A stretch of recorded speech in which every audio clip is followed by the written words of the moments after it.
My name is Angela, and I'm 28 years old. I work as a regular office lady. I look pretty average, and my skills are nothing special. I don't have any standout features, but I do have a strong personality. With that short introduction, the mixer event began. It was organized by some women from the department next to mine, and was a social event with men from a company that's a bit bigger than ours. It was supposed to be 3 women and 3 men, but they didn't have enough people, so they asked me to join at the last minute. I don't think I'm especially beautiful, but I'm also not so unattractive that I'd ruin the mood. I'm friendly enough to blend in at events like these. I don't have a boyfriend right now, and I wasn't expecting to meet anyone amazing at the mixer, so I decided to just enjoy the meal. The event took place at a casual yard house restaurant. Right from the start, the other 2 women were focused on 2 men who were handsome and slim, with that American pop star look.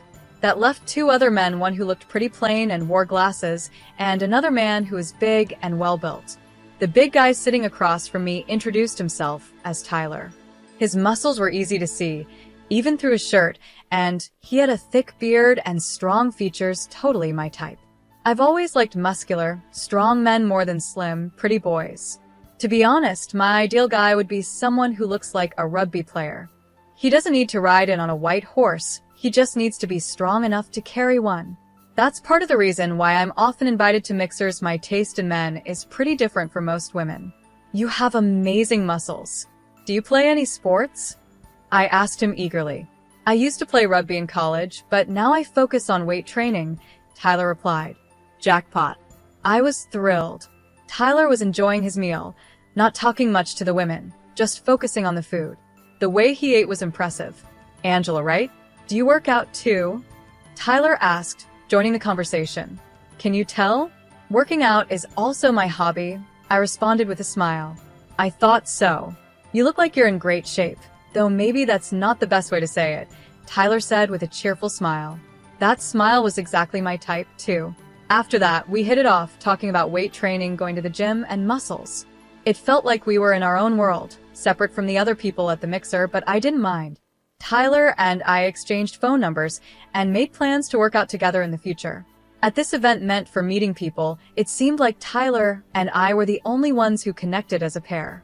Tyler is 29 years old, a year older than me. He's 5 feet tall and weighs 150 pounds. I'm 5 feet 7 inches and weigh 105 pounds. Usually, big guys like him prefer small and delicate women, but Tyler didn't seem like that at all. He was really happy that we both loved bodybuilding.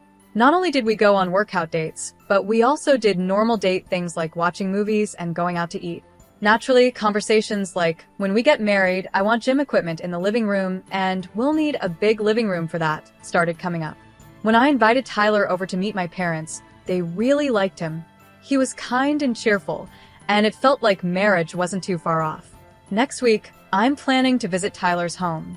I heard that Tyler lost his mother when he was a child and was mostly raised by his older sister, who is 6 years older than him.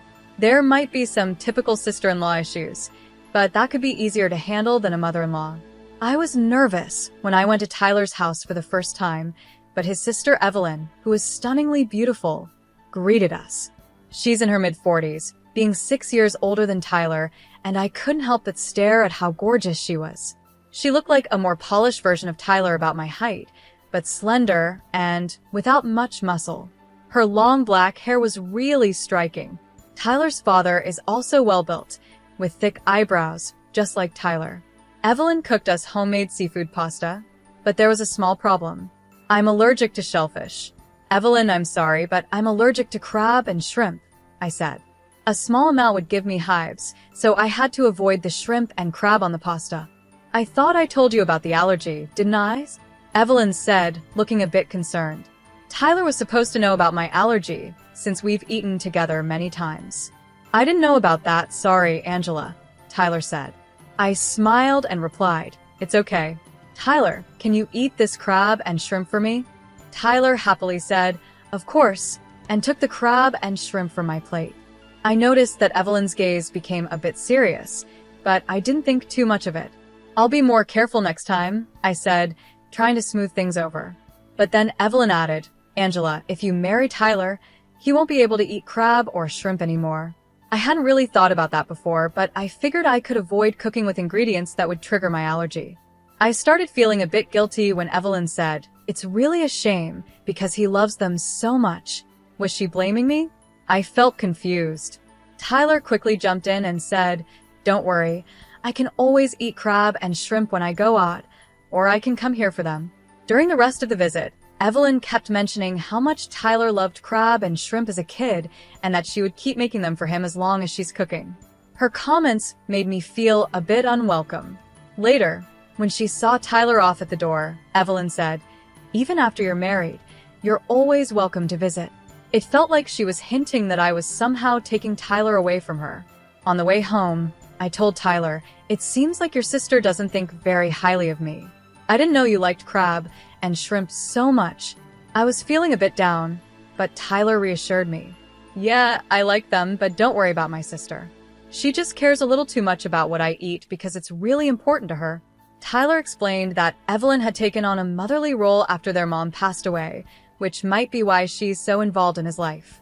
He thought she might have a bit of a sister complex because she's been both his sister and his caretaker for so long. Evelyn has a very handsome boyfriend named Adam. He's actually more attractive than some celebrities, and women often swoon over him.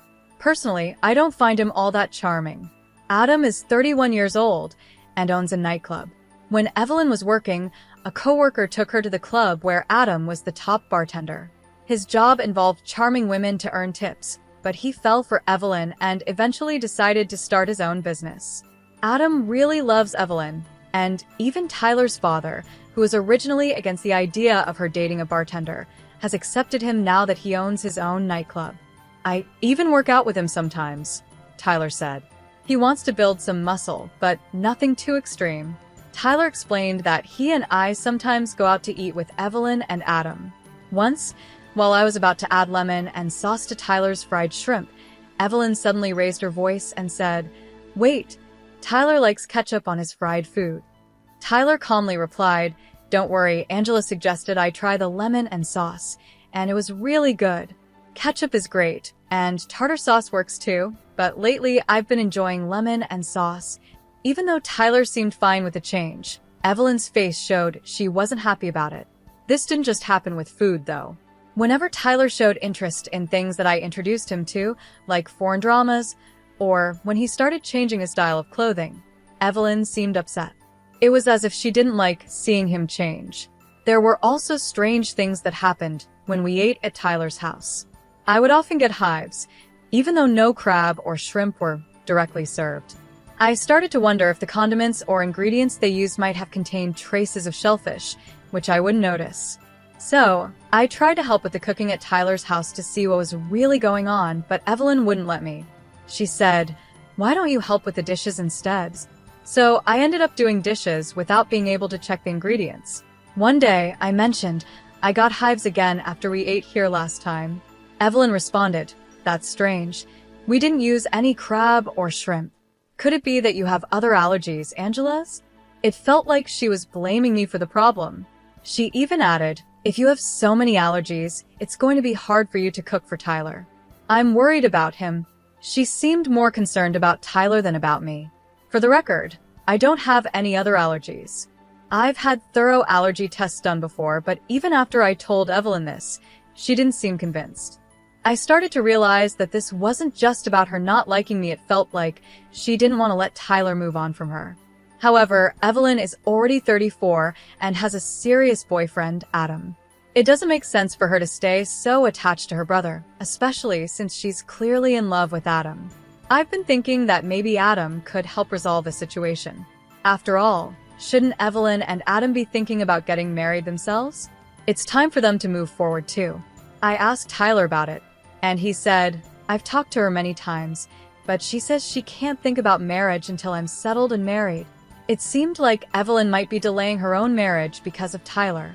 Then something unexpected happened. One day, Evelyn and Adam invited us over for a meal. Right after Tyler excused himself to go to the bathroom, Evelyn stood up too, saying she needed to step out.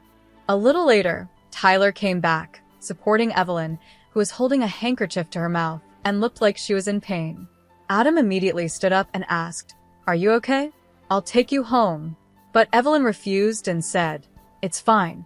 We've already ordered the food, so enjoy yourselves. I'm going home with Tyler." So they left together, leaving Adam and me alone. It felt a little awkward, but since it was a fancy Italian meal, we tried to enjoy it. Then, out of nowhere, Adam looked at me and said, "Angela, you're unique, very creative, and lovely." As a former bartender, he knew how to charm women, but what shocked me was what happened next. Adam gently took my hand and whispered, "Hey, how about we have some fun together?" I was stunned. What was he thinking, making a move on me right after Evelyn, his girlfriend, had just left feeling sick? He's supposed to be in love with Evelyn.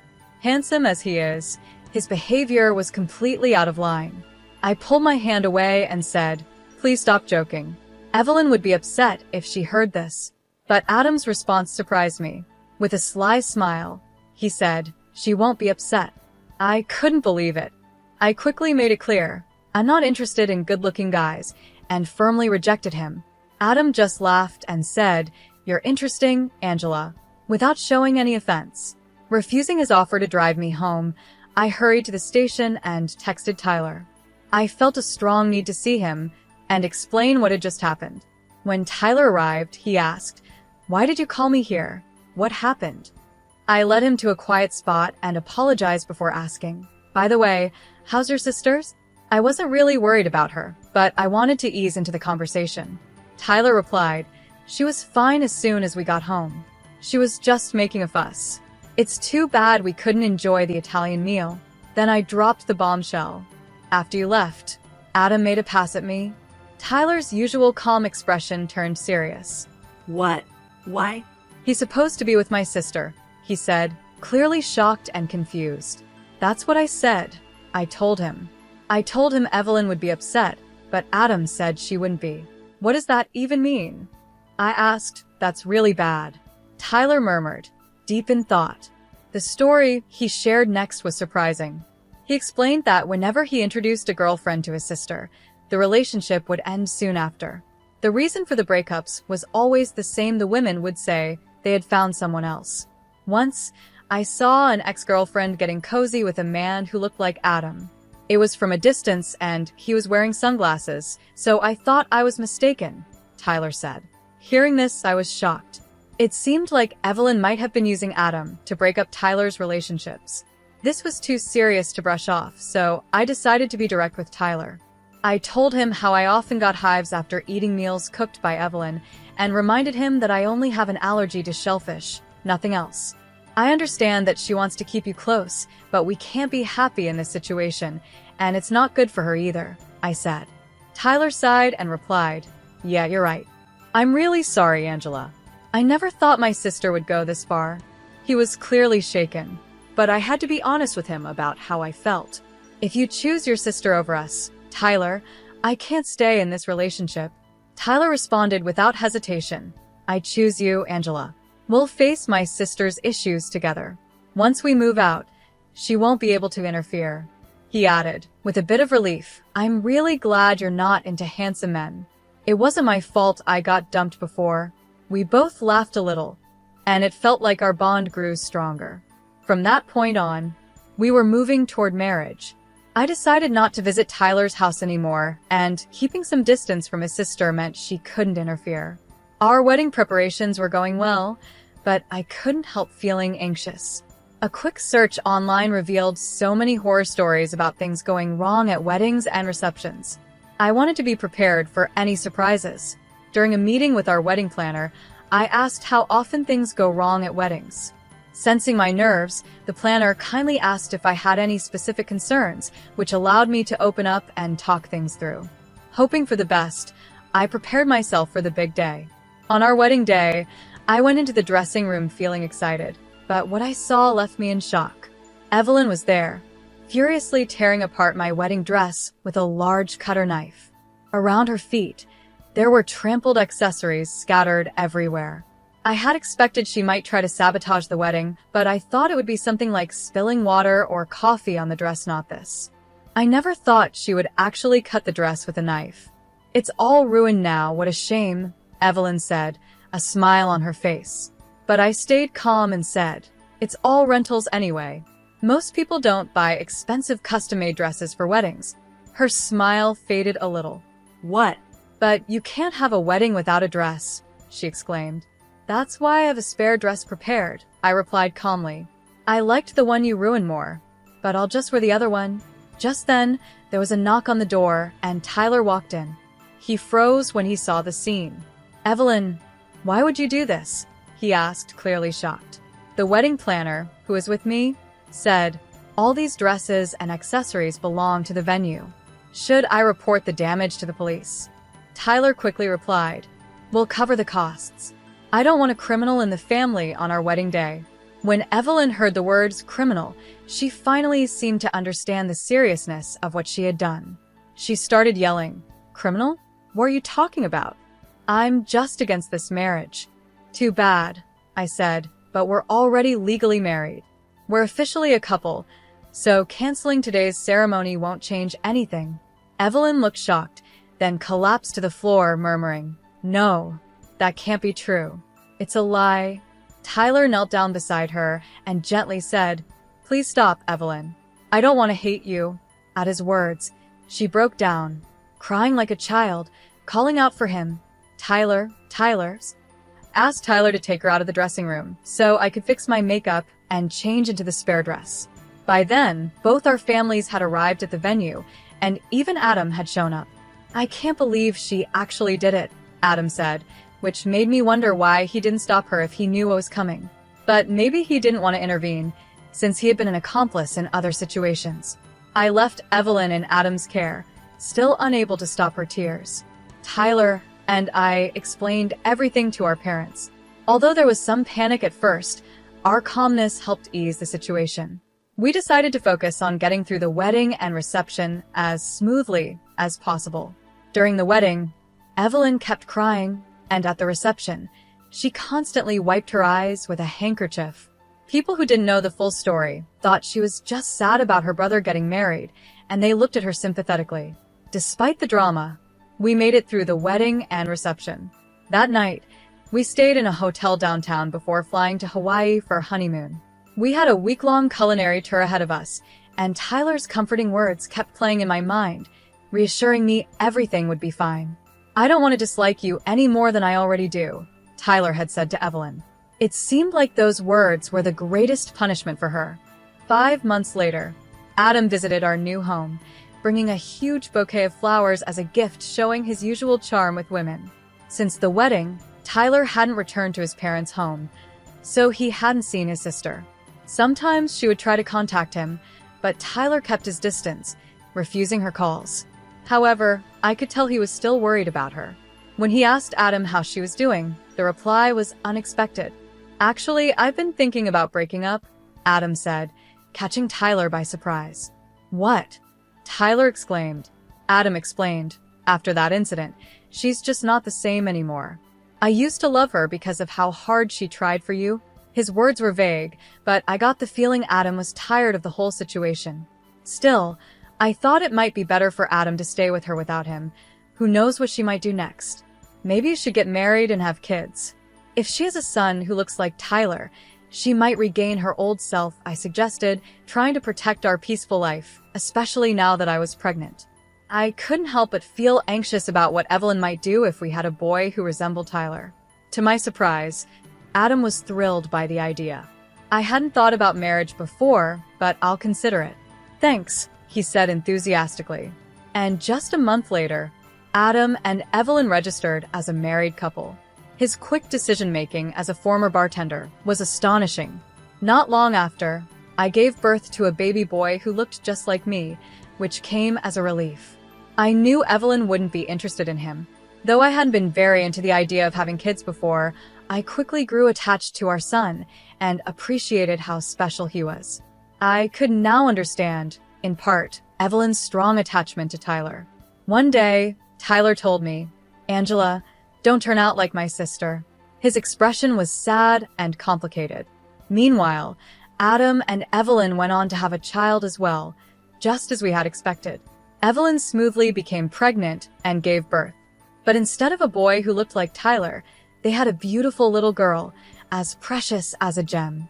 To our surprise, it wasn't Evelyn who became obsessed with their daughter, it was Adam. He was completely captivated by her and would send us adorable pictures of her growing up, even when we hadn't asked for them. She'd just celebrated her first birthday, becoming even more angelic and charming. Meanwhile, our little 3-year-old troublemaker is quite the handful, but his mischievousness only adds to his cuteness. Adam jokes that he'll do whatever it takes to scare off any future boyfriends his daughter might have. It seems both Adam and Evelyn are pretty protective in that way. They apparently argue about their daughter a lot, but honestly, it's not my concern. What I do find a bit curious is that they only send us photos of their daughter, never any of the whole family. But that's their business, not mine. Besides, I have enough on my plate since I'm due to give birth again in 3 months, and this time, it's twins. The little ones are already as active as little monsters, demanding a lot of attention. I simply don't have the energy to worry about other people's problems. The training machine we set up in our big living room is now mostly used by Tyler. I had planned to use it to get back in shape after giving birth, but it quickly turned into a place to hang laundry. With all these kids to chase after, I've realized how important it is to stay strong and have stamina. If we have more children, maybe we'll move the machine and actually start going to the gym. But even without the machine, Tyler jokes that we'll never run out of weights. He says this while doing squats with our son on his back, and watching him, I'm reminded of how much I love him. Because of that, I'm confident I won't become like his sister. I just hope that when our kids grow up, they'll find great partners and experience the kind of wonderful life I'm lucky to have now.